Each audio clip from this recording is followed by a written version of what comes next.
Shalom u'bracha, peace and blessings. This week's Torah reading is titled Parshas Korach, the Torah reading of Korach. It receives its name from one of the central figures in the narrative at this point.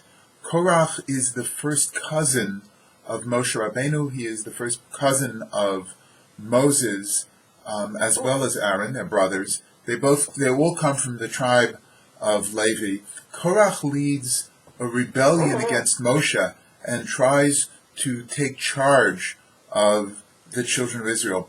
And Korach's words at first seem very altruistic.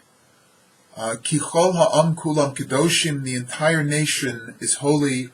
Uvetocham Hashem, and among them is God. Umadua tisnasu al kal Hashem, and why do you become a ruler over the community of Israel? In examining these words, we need to understand the basic flaw in Korach's reasoning. And one can argue that this flaw comes from a misunderstanding in the holiness code. In Vayikra, we read, Kedoshim Tihiyu, you shall be holy. And some misunderstand the words, Kedoshim Tihiyu, you shall be holy, as a statement of inherent Kedusha, of inherent holiness, based on birthright. Yet, as we continue to read Sefer Vayikra in the Holiness Code, we are made to understand that it is rather a mandate or a charge, you shall be holy, and this is the way that you do it. This is the way that you relate to each other. This is the way that you interact. This is the way that you behave and conduct yourself in a high moral and ethical fashion.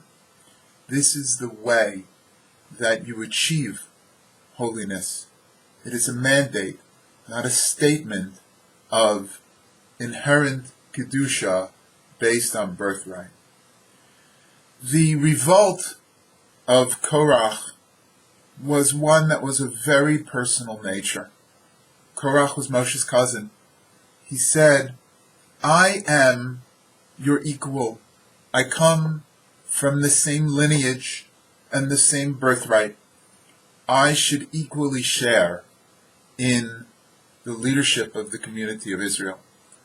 What Korach failed to realize is that Moshe's Kedusha, that the Kedusha of Moses, our teacher, did not come from his birthright, did not come from his lineage.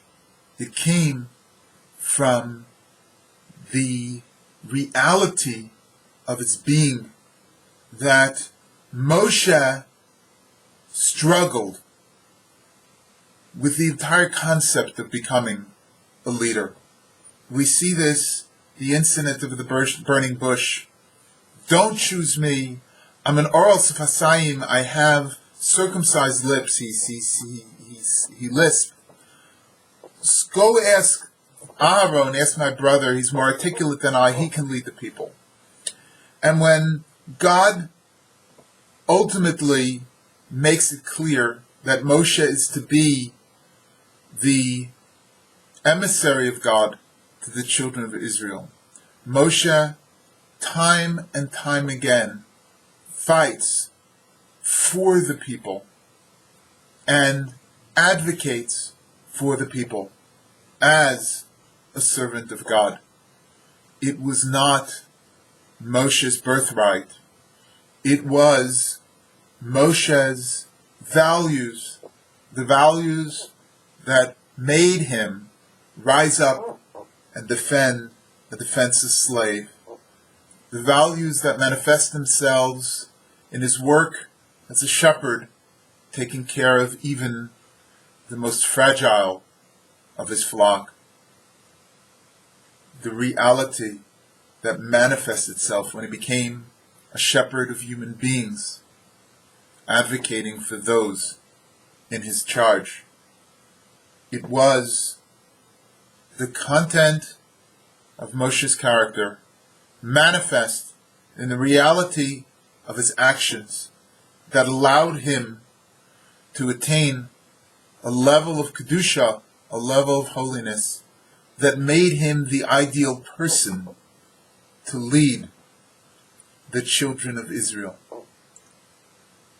May we be blessed to understand that each and every creation of the Almighty is holy, that each human being is a child of the Almighty and is to be respected as such.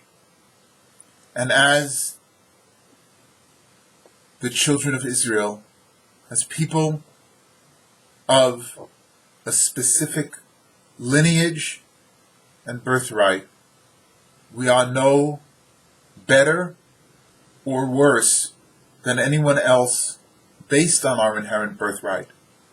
We are given the gift of a tradition and a legacy that allows us a context within which to travel our spiritual journey, connect us with the Almighty and the family of the human race in an effort to attain Kedusha, to attain holiness in our lives through the values that we embrace and the accomplishments that we strive for. Shabbat Shalom. May the spirit of Shabbat bring warmth and wonder into your heart, into your home, and into your life.